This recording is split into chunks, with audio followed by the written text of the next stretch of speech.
Meus irmãos, boa noite. Que a paz do nosso querido Mestre esteja em nossos corações e que a espiritualidade dessa casa nos ajude no trabalho de hoje. No dia 31 de março do ano de 1848, foi longe, não foi?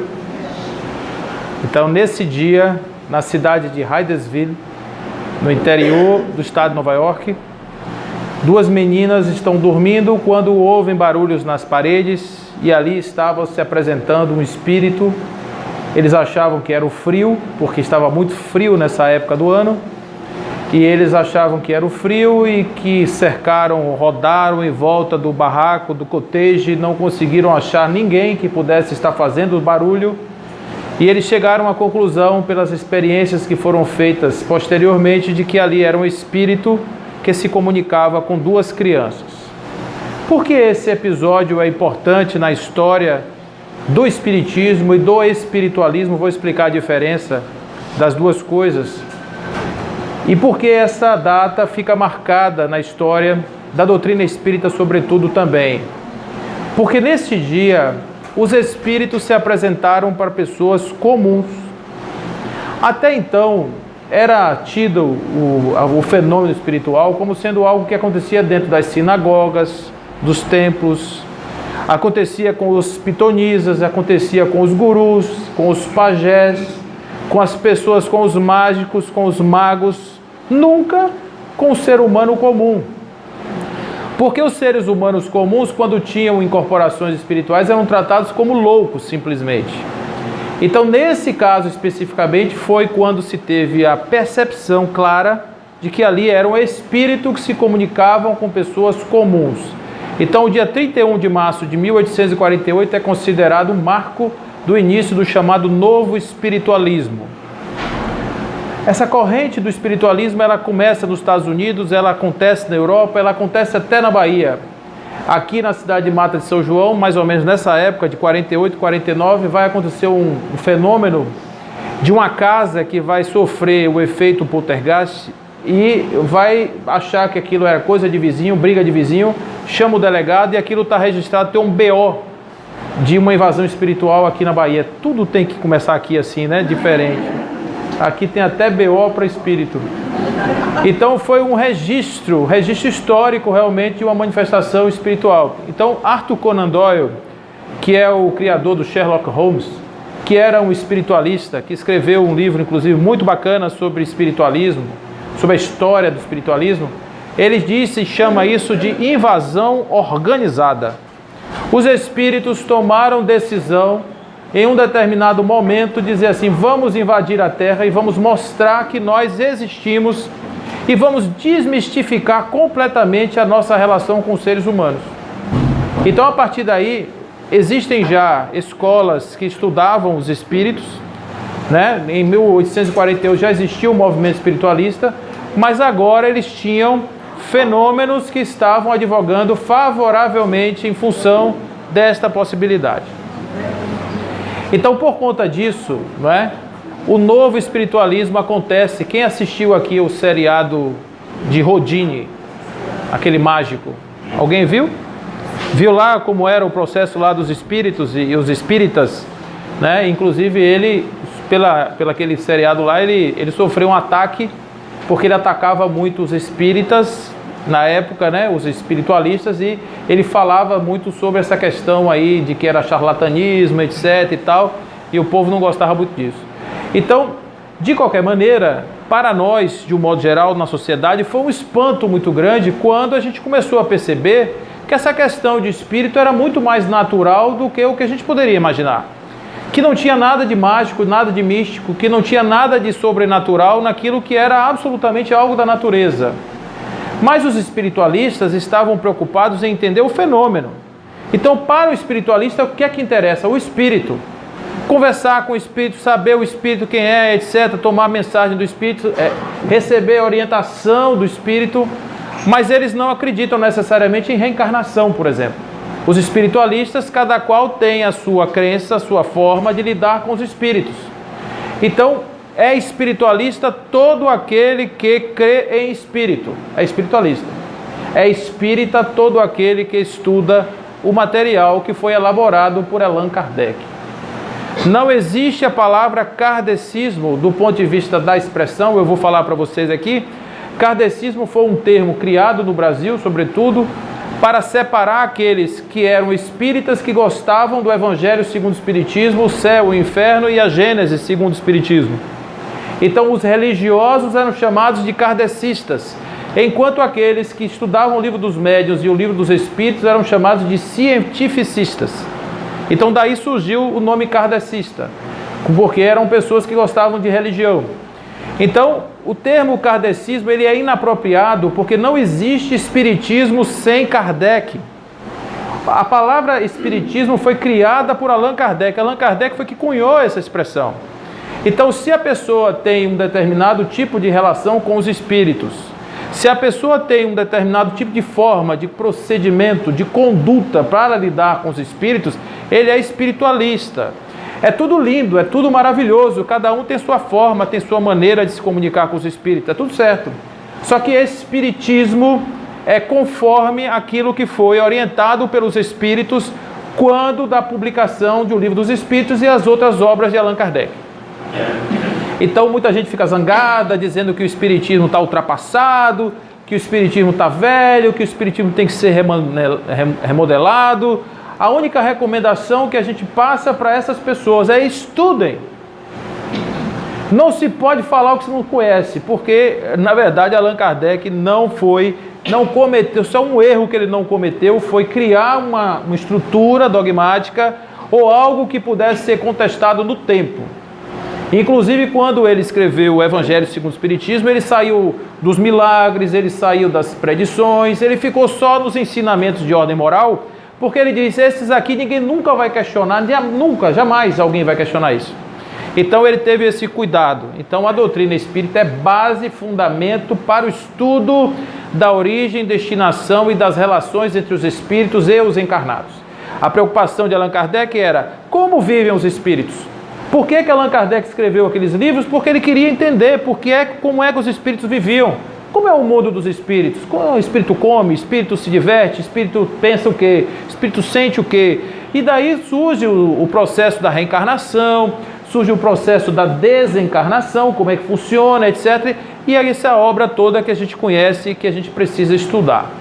Agora, uma das coisas mais interessantes do movimento e da doutrina espírita, agora eu vou ficar exclusivamente com Kardec, é a questão das manifestações espirituais. Sem dúvida nenhuma, a parte de fenômeno é o que chama mais atenção. A gente viaja aí o interior inteiro fazendo palestras aí pela Federação Espírita do Estado da Bahia, principalmente nos encontros macro-regionais, onde a gente tem a oportunidade de reunir várias casas espíritas para fazer trabalhos de reciclagem, discussão de procedimentos, etc. E aí quando a gente faz lá uma oficina de mediunidade, mais gente, tem tanta gente nesse negócio, tem 50 pessoas, 60, família tem 3, não é? Juventude tem lá 2, 4, 5, 6 pessoas. Então as outras atividades da casa espírita, elas ficam meio esvaziadas e a mediunidade é muito cheia. Porque ainda é algo do nosso fascínio, a questão de você ver espírito, conversar com o espírito, né? Fazer aquela série de perguntas para o espírito, será que eu estou no caminho certo? E receber uma orientação do espírito, faça isso, faça aquilo, como fazíamos no templo de Delfos, quando fazíamos também nas grandes igrejas do passado, em que todos, a maioria de nós, se reencarnados no Brasil pelo menos 2 vezes, com certeza passamos em chão de igreja, certamente algumas vezes. Então, nesse contexto, o homem que é muito místico e que gosta das coisas muito especiais, ele reveste o processo da mediunidade de um certo teor de segredo. Então, Allan Kardec teve o cuidado de desmistificar essas coisas, trabalhando em cima dos conceitos mais fundamentais, para que a gente não ficasse achando que para comunicar com o espírito você tem que fazer determinados tipos de rituais para que os espíritos então se comuniquem com a gente.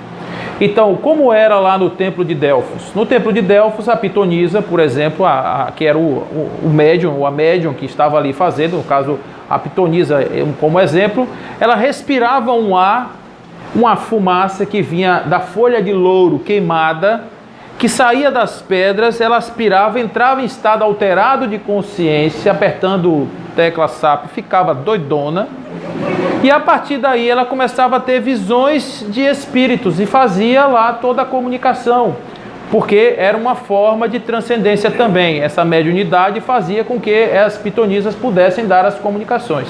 Era muita folha de louro. Hã? Era muita folha de louro, né? Muita folha de louro. Eu acho que devia ter outras folhas no meio, mas o louro era só para dar o cheiro.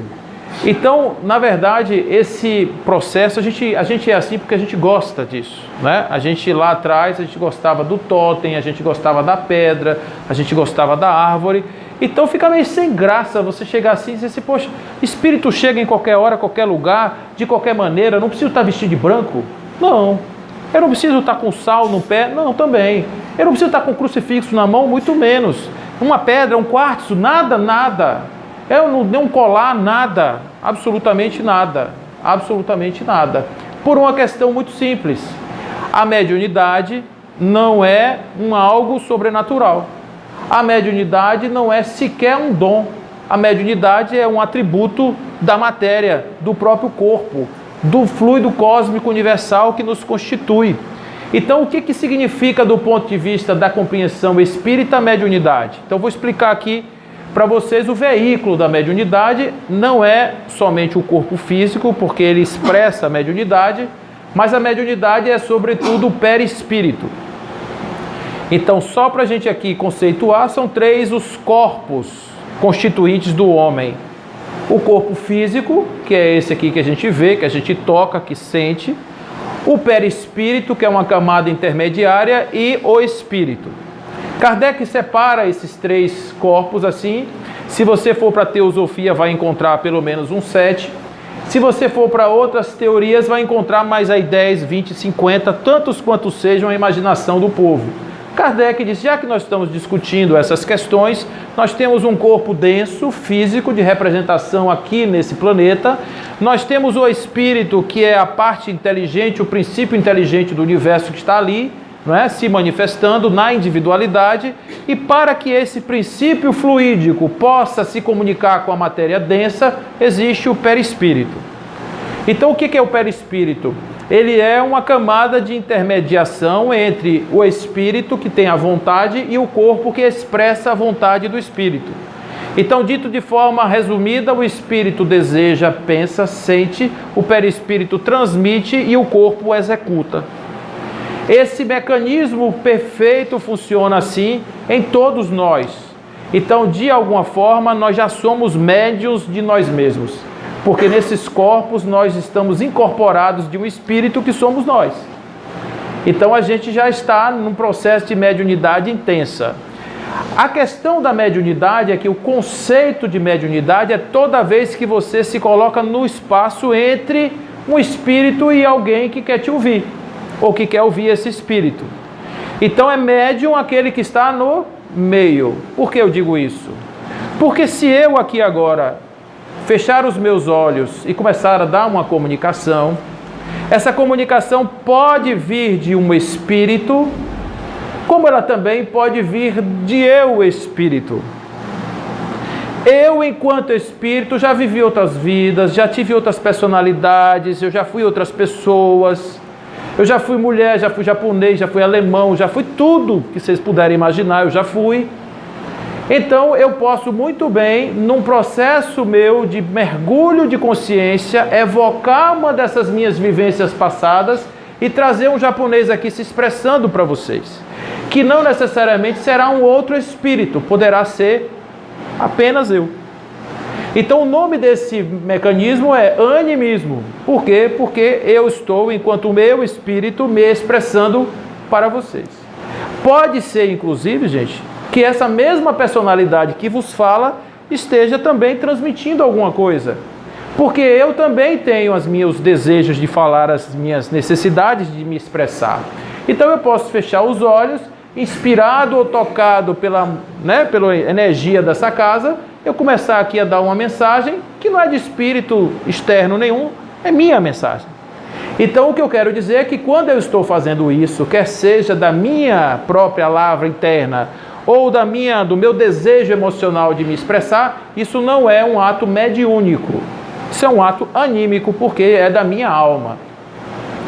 Quando um outro espírito se aproxima de mim, e a partir da sua imantação perispiritual, ele começa a me mandar mensagens para que eu reproduza, isso é uma mensagem mediúnica, é uma mensagem espiritual.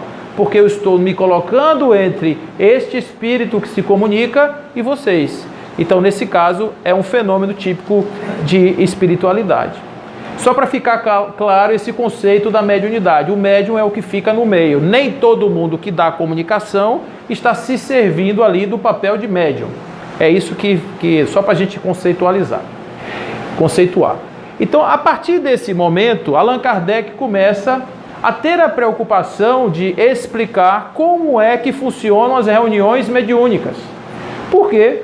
Porque as pessoas não tinham conhecimento de como é que fazia isso. E a primeira coisa que Allan Kardec percebe é que as pessoas precisam entender o processo, o fenômeno espiritual. Então, o perispírito, ele se expande, ele tem aquela sensação de crescer. Então, quando um espírito chega perto de mim e quer se comunicar, o meu perispírito se expande, o perispírito dele se expande e eles entram num processo de junção, de conexão, e a partir daí as mensagens mentais desse espírito passam para o meu sistema nervoso, que começa a reproduzir a partir daí todas as impressões daquele espírito comunicante. Agora, quando o espírito chega aqui do lado e começa a mandar as mensagens, ele pode dizer: eu estou nervoso, se jogue no chão. Se bata. Estou zangado.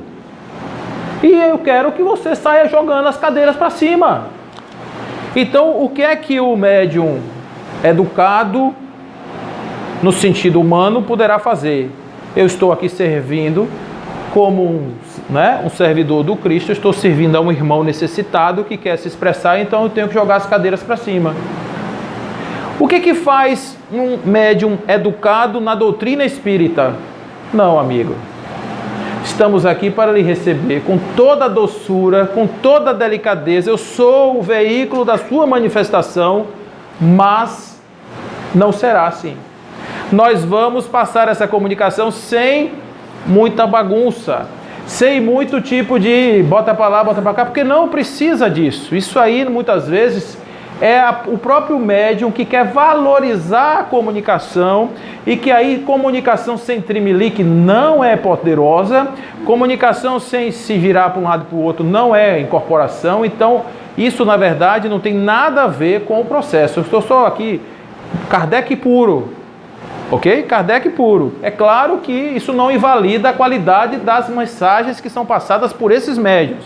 Eu estou aqui apenas dizendo que, do ponto de vista da verdadeira educação, o médium não é aquilo que se chama em outras denominações religiosas, como, por exemplo, um cavalo. O que é um cavalo? Cavalo é tipo aquele animal que você monta nele e faz dele, bota para lá, bota para cá, bota o que você quiser. Então nós, enquanto médiuns, não somos esses instrumentos. Nós somos veículos da passagem da comunicação espiritual, sem necessariamente nos colocarmos na condição de sermos, vamos dizer assim, estarmos sujeitos a qualquer tipo de processo de manipulação. Gente, isso não quer dizer que o médium espírita seja superior a outros médiuns. Eu estou aqui apenas falando de técnica, e me entendam assim. Então, do ponto de vista da educação do espírito, é como um filho seu. Imagine que um filho seu chega em casa e diz: meu filho, o que é que você tem? Estou zangado. E aí começa a jogar tudo para cima. É assim que você faz com ele? Claro que não. Você diz assim: você pode falar o que você quiser, mas não quebre a casa. Não é assim? Você está educando o seu filho. A mesma coisa nós podemos fazer ou pensar que o processo mediúnico, ele é um processo de educação recíproca. Tanto o espírito que se comunica, ele está sendo educado, quanto também o médium, sobretudo. Ele está sendo educado também porque aquela comunicação está chegando por intermédio dele e está trazendo ali para ele todo esse processo, todo esse aprendizado. Uma vez, Divaldo Franco comentando com Joana de Ângeles a respeito dessa situação. Ele estava numa situação muito complicada, uma situação emocional muito difícil. E ele comentando com ela, disse assim: minha irmã, eu estou nesse perrengue danado aqui e a senhora não me deu nenhuma mensagem. Aí ela chegou e disse assim: vá lá no livro tal, página tal, e leia a mensagem. Aí ele leu a mensagem: tu deves. Aí ela chegou e disse assim: quem é tu? Tu é você. Sem dar para os outros porque você quer, mas a mensagem foi passada primeiro para você. Olha que coisa interessante. A gente às vezes percebe que nas reuniões mediúnicas, os doutrinadores não ouvem os espíritos. E isso dá uma agonia quando você está se colocando no lugar do médium e que está trazendo, e que você está percebendo que o doutrinador não está captando a mensagem. Sabe, gente? Esse negócio de dizer, você vai, meu irmão, para um hospital, você vai para um jardim, sua mãe está aqui do lado, é aquela história das vezes do espírito que eu não estou vendo mãe, não estou vendo hospital, não estou vendo nada. E ele está me mandando para um lugar que eu não estou enxergando. Para onde é que esse rapaz está me mandando? Porque não funciona assim, não é um passe de mágica. As coisas têm que acontecer, as coisas têm que ter uma circunstância, uma preparação. Então, Allan Kardec diz, dentre outras coisas, que, por exemplo, você pode receber um espírito em qualquer lugar. Dizendo de uma outra maneira, não existe um lugar especial para que os espíritos se comuniquem. Por que Kardec diz isso? Ele diz isso porque antigamente as pessoas diziam, só aqui acontece. E ele diz, não é verdade. Espíritos podem se comunicar em qualquer lugar. Em Brasília tinha um padre que ele se auto-intitulava espiritólico, que ele dava missa, às vezes ele fazia missa incorporado do padre Fabiano de Cristo. Ele incorporava, fazia o sermão dele todo mediunizado. Quando terminava, ele ia para a sacristia, o povo ia para lá tomar passe, que chegava com dor de cabeça, enxaqueca, com doença, ele ia fazer passe de cura na sacristia da igreja. Esse padre morreu, quem entrevistava muito ele era Lamar Regis. Tem muito disso na internet, se vocês olharem, vocês vão encontrar lá o padre Fabiano de Cristo, lá de Brasília, vocês vão ver essa história muito legal dele. Então, o que acontece? Espírito se apresenta em qualquer lugar, mas há ressalvas. Uma mulher pode ter um filho dentro de um táxi, não pode? A mulher está lá, pegou o táxi, foi para o hospital, o menino está saindo, não vai acontecer o parto dentro do táxi, como já aconteceu várias vezes. Mas a pergunta é o lugar mais apropriado para se ter uma criança? Não, porque você não tem os recursos necessários, você não tem os ferramentais necessários, se der um problema ali, você não tem como resolver. Então, por isso, é importante prestar atenção no aspecto profilático da mediunidade. Nós precisamos fazer a mediunidade da forma correta e, de preferência, no lugar que esteja com as condições adequadas para que ela se expresse. Pode ser debaixo de uma árvore? Pode, desde que ali esteja a psicosfera, o ambiente, com a preparação necessária para a recepção daqueles espíritos. Então, o centro espírita, para vocês terem uma ideia de uma reunião mediúnica, a reunião mediúnica às vezes é preparada 2 dias antes. Os espíritos já estão preparando uma reunião mediúnica.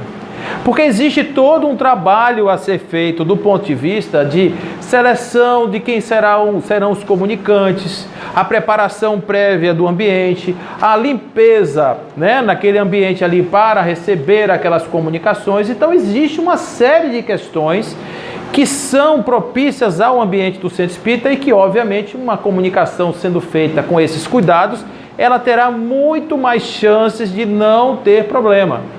Lá no interior aqui tem uma cidadezinha que não tinha centro espírita e o pessoal queria fundar um centro espírita e resolveram fazer um grupo de estudo. Mas o único lugar da cidade disponível para fazer o grupo de estudo era um bar. Então o bar tinha no fundo um espaço com muitas mesas, onde o pessoal dançava, botava uma banda lá e dançava, era o espaço maior da cidade e lá era o lugar. Então eles foram perguntar se podiam fazer o centro espírita no bar.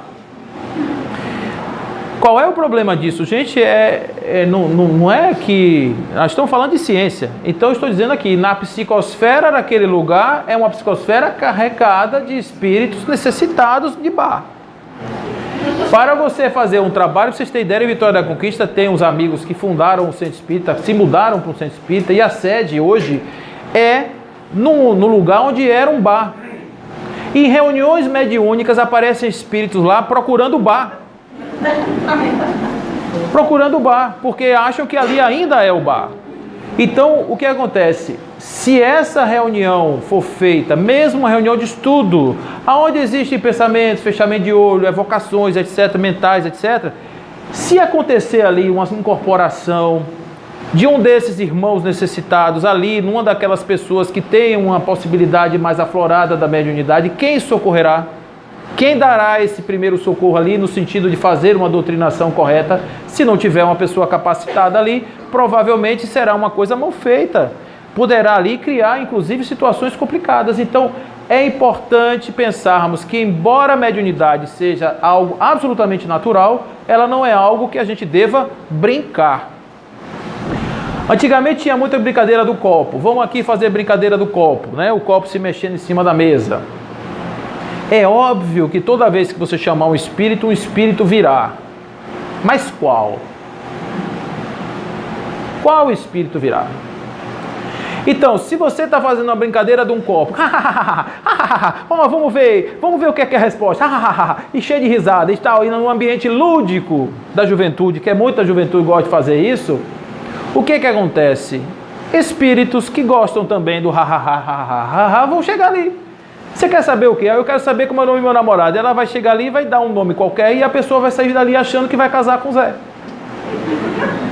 E na verdade aqui não tem nada de, absolutamente nada de verdade, porque uma das coisas que os espíritos ensinaram através da doutrina espírita é que espírito não vai fazer previsão de futuro para ninguém. No dia que um espírito disser para você o que vai acontecer amanhã, duvide. Mesmo que ele tenha razão. Por quê?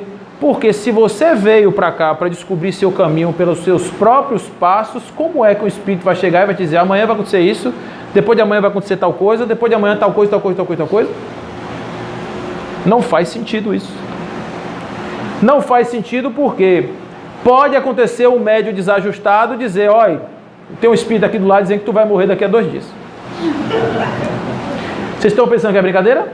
Acontece, gente. Eu já estava no lugar, viajando uma semana de carro, foi uma das viagens mais longas que eu fiz, mais de 2.500 quilômetros de carro numa semana. E aí eu vou fazer palestra numa cidade, a menina começou a incorporar lá um espírito lá, chorava, daqui a pouco ela veio me abraçar dizendo que o espírito disse que eu ia sofrer um acidente, e eu no meio da viagem. Aí tem que se pegar em Deus, né? Porque é aquele negócio, pode até acontecer, mas se eu sair dali e pegar um carro com aquele acidente na minha cabeça, a chance de acontecer aumenta exponencialmente. Aí a gente vai dizer, o biscoito vende mais porque é fresquinho ou é fresquinho porque vende mais? Aconteceu porque eu mentalizei ou realmente ia acontecer e eu entendeu? Então esse processo, gente, espírito não adivinha futuro, espírito não separa nem junta casal, espírito não dá conselho que vai, eu acabo o meu casamento, acabe seu casamento. Gente, isso não existe. A decisão da vida nossa é nossa. Nós decidimos. O Espírito pode até trazer conselhos edificantes, pode até nos revelar das nossas experiências, insights para os nossos pensamentos que nós ainda não tivemos. Aí eles estão fazendo o bom papel. Mas nem os mentores espirituais fazem isso. O nosso mentor, todos temos um mentor que se chamava de anjo da guarda. Ele não é bem um anjo da guarda, é um mentor mesmo, um orientador, um coaching, como a gente chama hoje, né? Um personal coaching. Ele faz o seguinte, ele chega do seu lado e diz assim, Paulo, não faz isso. Mas Paulo é teimoso, rapaz, eu vou fazer. Tá bom, você quer fazer? Faça. Ele se afasta um pouquinho e deixa eu fazer. Aí eu vou quebrar a cabeça, vou chorar, ele fica ali só vendo eu chorar. E tá pensando que ele encosta aqui para chegar e dizer assim, pô, agora não chore não, fica aí. Não, deixa chorar. Por quê? Porque se eu não chorar, da próxima vez eu não vou saber como é que eu faço. Eu preciso aprender a fazer. O verdadeiro professor, ele ensina a gente a agir, não cuida, não toma conta, né?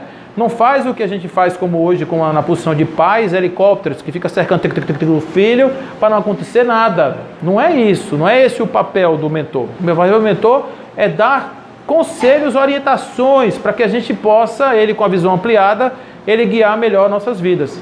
Então, na comunicação espiritual, a gente tem que desmistificar isso, pensando que qualquer hora, assim como alergia a camarão, assim como a intolerância à lactose, a qualquer hora pode acontecer o revelar-se uma mediunidade de uma pessoa. Isso não tem idade. A pessoa pode simplesmente ter uma vida, não estou sentindo nada, não estou vendo nada, não estou nada. Num dia, a pessoa, abre lá uma chave lá e a pessoa começa a ver. Então, grandes médiuns da humanidade se revelaram médiuns depois de 50 e tantos anos.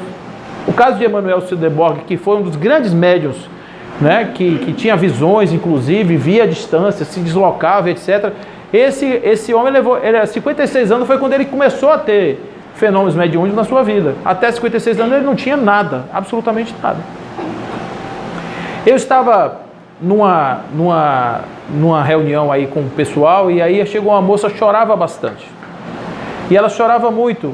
E aí a outra menina dizia assim sempre para mim, ela está chorando porque ela é médium ostensiva. Essa palavra muitas pessoas não gostam muito, porque ostensivo dá aquela ideia de que é uma coisa assim, né? Mas se chama o médium ostensivo quando as faculdades mediúnicas estão além da vontade da pessoa. Ou seja, a pessoa não fez esforço nenhum e ela aflorou de forma muito natural. Então, disse, ela é médium ostensiva, etc, tal. Aí, eu disse, e você está chorando por quê? Ela disse assim, porque me disseram que se eu virar médium, eu não vou poder mais ir para festa, eu não vou poder mais namorar, eu não vou poder mais fazer nada. Aí eu disse, eu tenho duas notícias para lhe dar, uma ruim e uma boa. Qual é que você quer? Ela disse assim, a ruim é que isso não vai passar. Ela chorou mais ainda.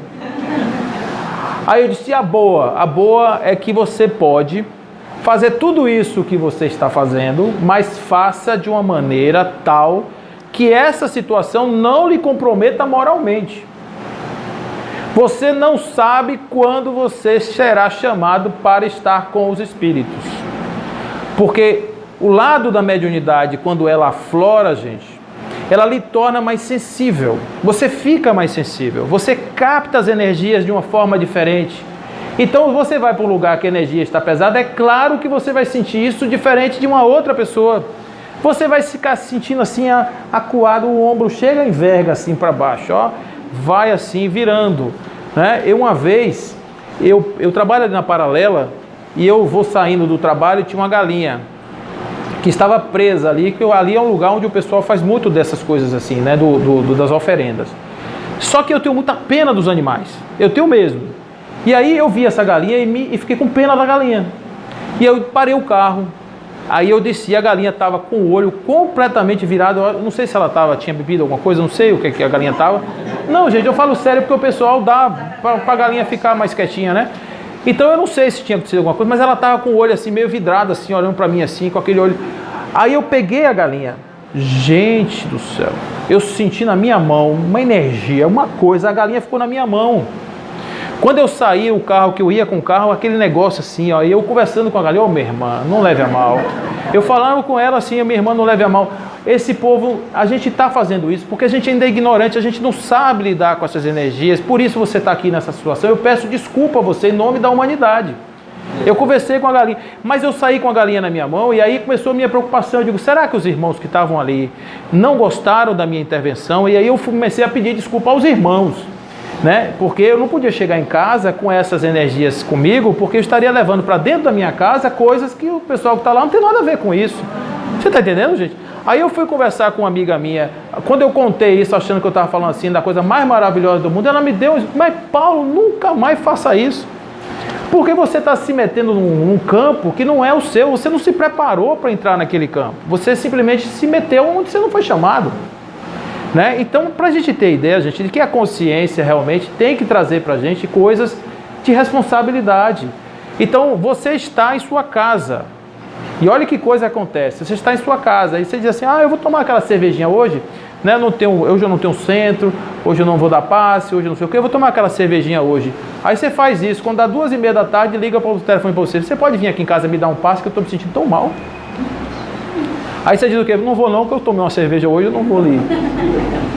Então, termina que a consciência, gente, vai lhe dando a situação de você começa a mudar a sua vida. Você começa a se transformar em uma outra pessoa. E essa é a grande questão que está sendo trabalhada pela doutrina espírita. Porque o fenômeno mediúnico, de fenômeno de maravilhoso, não tem nada se ele não conduzir o ser humano a uma transformação moral.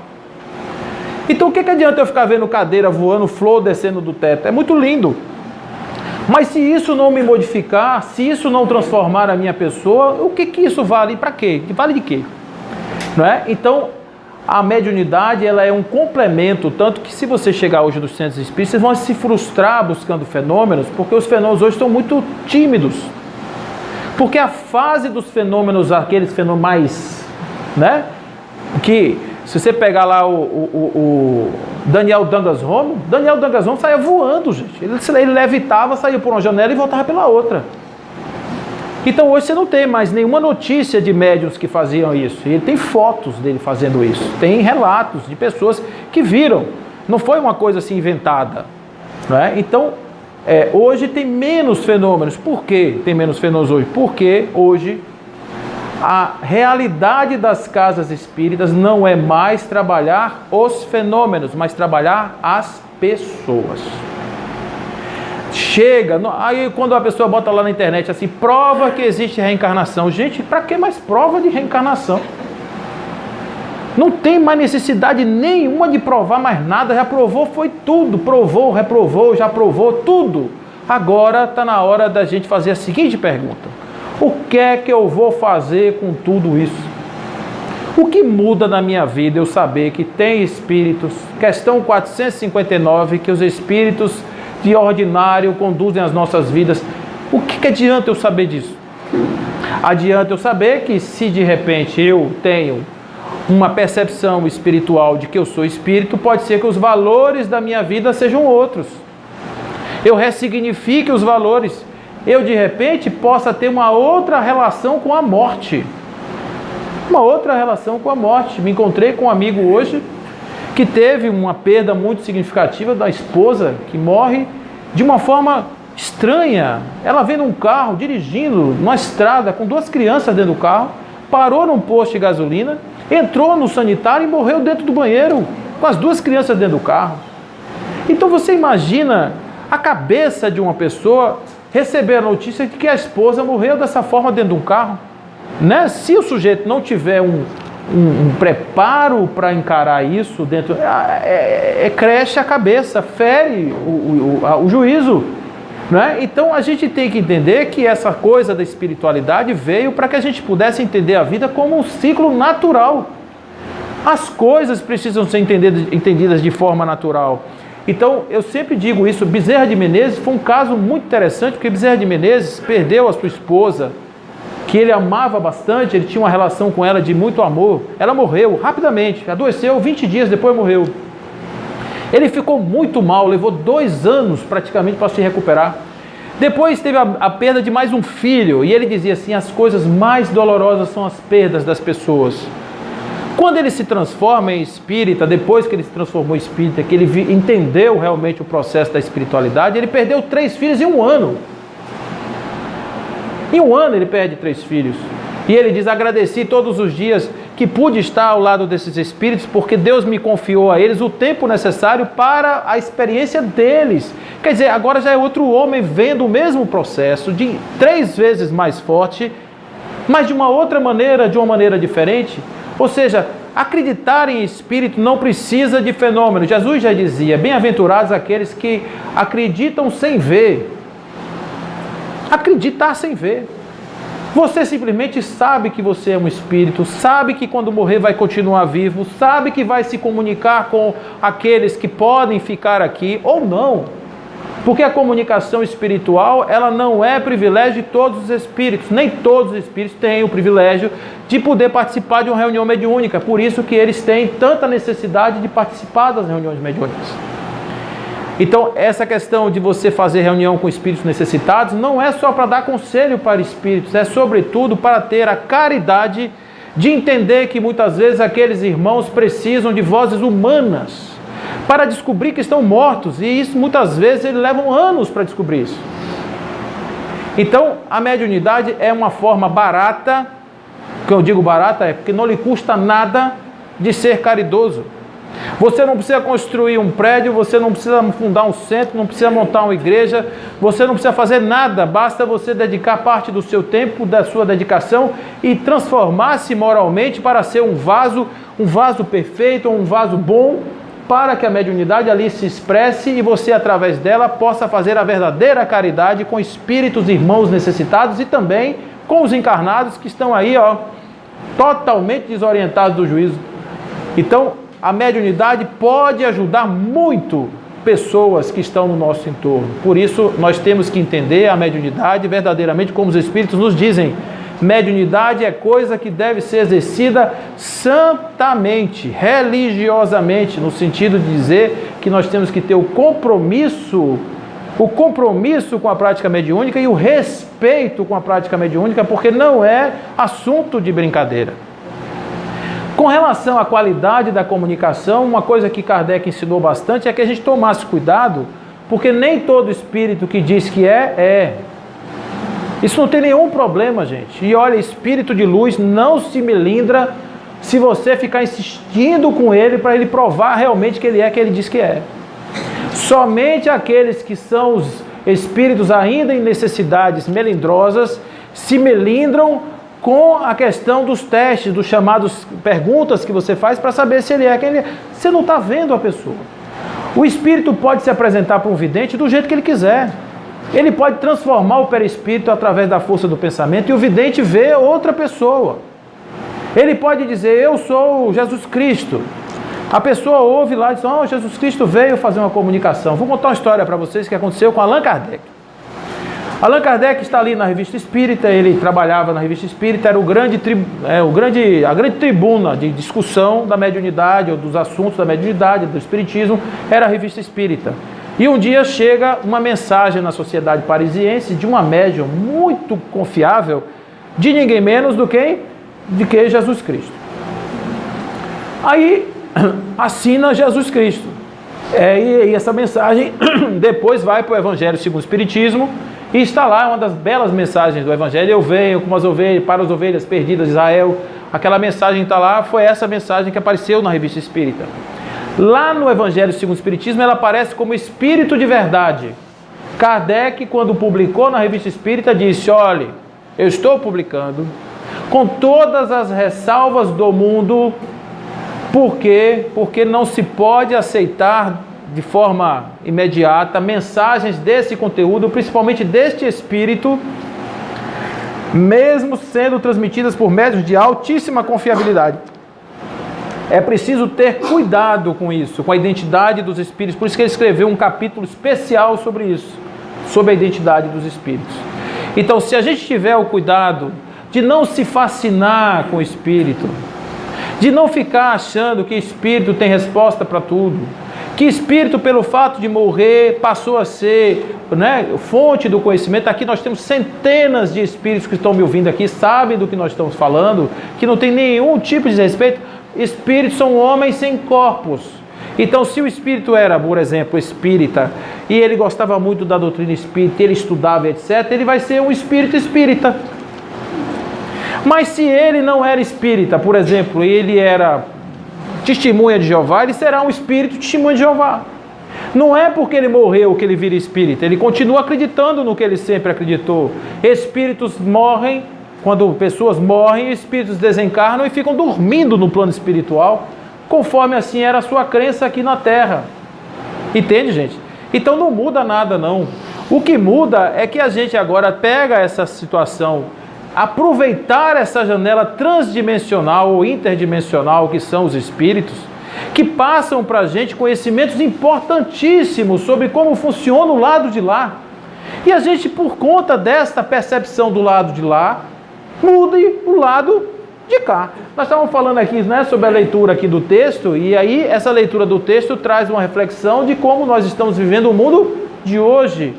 Então, o que a gente está esperando? Que quando a gente morrer, a gente vai nascer um par de asas, a gente vai sair batendo asas para o reino dos céus? Não vai funcionar. Porque a gente vai continuar sendo exatamente o que a gente é. Então, se a gente não mudar agora, não espere mudar depois, porque depois vai ser muito mais complicado. Então, a mediunidade, elas têm hoje um papel, apenas para a gente reforçar esse conceito, que é nos apresentar a possibilidade da continuidade da vida, da perpetuidade do espírito e da possibilidade dos espíritos reencarnarem depois em outras experiências evolutivas, e nós, de posse dessas informações, possamos agora mudar a vida que nós temos, mudar a forma como nós encaramos a nossa existência. Respeitando o pensamento, o tempo de cada um tem seu tempo, cada um tem sua velocidade, cada um tem seu momento, cada um encara de uma forma. A gente respeitar isso, gente, porque os espíritos também têm idades diferentes, viveram épocas diferentes, circunstâncias completamente diferentes. Então, é óbvio que eles têm um conhecimento e experiência diferentes. Então, se a gente tiver humildade e puder entender com essas pessoas que já conseguiram dar passos mais largos e que já se encontram mais desprendidas da realidade material, é ótimo para a gente, enquanto seres espirituais, aprendermos com essas pessoas. Se os espíritos trazem mensagens consoladoras, vamos prestar atenção nas mensagens que eles estão trazendo, porque antes de eles mandarem para a gente, eles sentiram isso do plano espiritual. Então, quando a gente vê as mensagens de Joana, quando a gente vê as mensagens de outros espíritos, Joana de Ângeles foi uma freira, Juana Inês de la Cruz, segundo assim falam a respeito dela, e Juana Inês era uma mulher brilhante no tempo errado. Juana Inês deveria ter nascido hoje, porque ela seria uma das grandes mulheres da humanidade. Mas na época que nasceu, a mulher não podia falar, a mulher não podia pensar, a mulher não podia ter nada, mas ela foi disruptiva por isso. Imagina o que deve ter sofrido Juana Inês, inclusive quando ela se coloca diante dos doentes para abreviar até o seu próprio sofrimento de vida. Então ela depois, Joana de Ângeles, vem com todo esse cabedal de experiência, né, de igreja, porque ela se apresenta como freira, e ela traz uma mensagem consoladora, assim como tantos outros espíritos para a gente. Mas também, se nós estivermos ouvindo espíritos necessitados, não vamos achar que nós estamos em condição melhor do que eles. Vamos apenas ouvi-los com amorosidade. E se for um médium que esteja falando por si, dentro do animismo, gente, vamos ouvir o que o médium tem para dizer, porque ali é uma alma que está se expressando e precisa ser também acolhida. Se a alma do médium está se expressando, ela precisa ser ouvida. E o médium, como ser espiritual e como ser humano, tem que ser acolhido com a mesma amorosidade com a qual nós estamos nos dedicando aos espíritos. E sem cobranças, sem pressões, apenas entendendo que nós não devemos pôr no papel e sair por aí distribuindo qualquer mensagem que chegue, por suposto nome de autoria famosa, porque Kardec dizia, nós temos que primar pela universalidade, pela razão e pela ciência dura, pela ciência positiva. Então, se um espírito chegar aqui amanhã e disser, olha, a lua vai descer e vai se encaixar com a Terra e daqui a 5 dias vai acabar, eu sei que vocês vão me perguntar sobre 2019 e eu espero que vocês não me perguntem sobre isso, porque realmente esse é um assunto longo para a gente conversar depois. Mas se aparecer um espírito falando esse tipo de coisa, e isso for simplesmente uma mensagem de um único espírito, vamos acolher, porque é a necessidade dele, mas isso não mude a nossa rotina diária, nem mude a nossa forma de ver o mundo. Porque os espíritos, eles têm as suas crenças e nós devemos colocar no crivo da razão, da fé raciocinada, toda a mensagem que chega através dos espíritos. É para isso que nós precisamos nos educar como médiuns, nos educar como espíritas, e para isso foi que Kardec teve esse trabalho de construir todo esse conjunto de informações que nós temos, e nós precisamos estudar Kardec para poder praticar o espiritismo na forma mais pura e verdadeira que ele tem para nos oferecer. Fiquem com Deus.